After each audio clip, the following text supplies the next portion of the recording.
Opo ora krasa yen kowe gawe citra? Opo pancen lali ucapmu ndek jaman semono? Jare bebarengan nganti dudu ping netra, nanging saiki sliramu wis beda.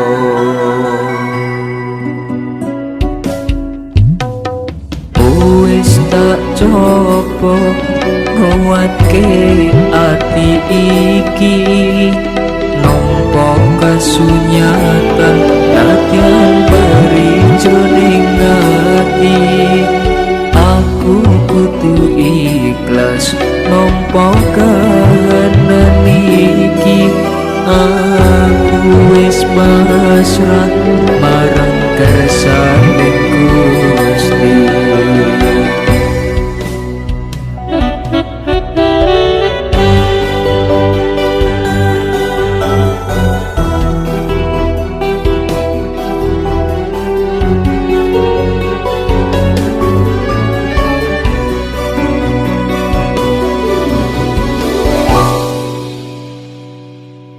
Opo ora ngelingi pas sliramu loro ati, mung aku sing nambani.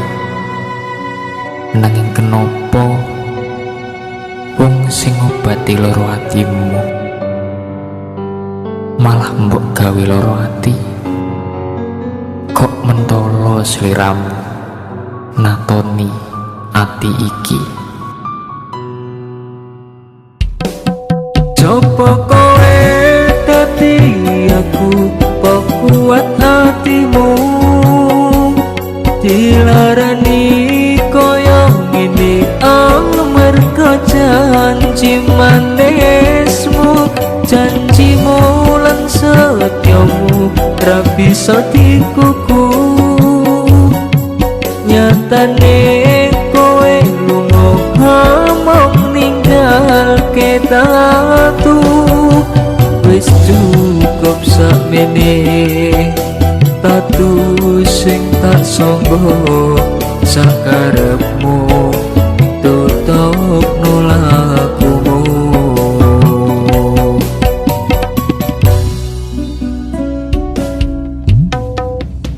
Wis tak coba nguatke ati iki, nampa kasunyatan latihan berijo ning ati.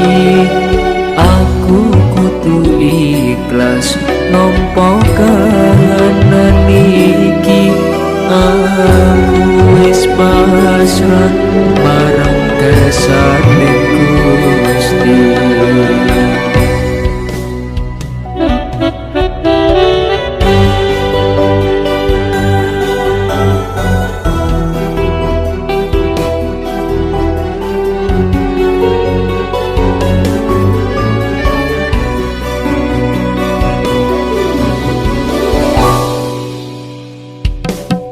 Coba kowe dadi aku, kok kuat hatimu dilarani koyo ngene. Amarga janji manismu, janjimu lan setyamu ra bisa dikuku. Nyatane kowe lunga hamong ninggalke tatu. Wis cukup sakmene tatu sing tak sangga sakarepmu, tutup nolakumu.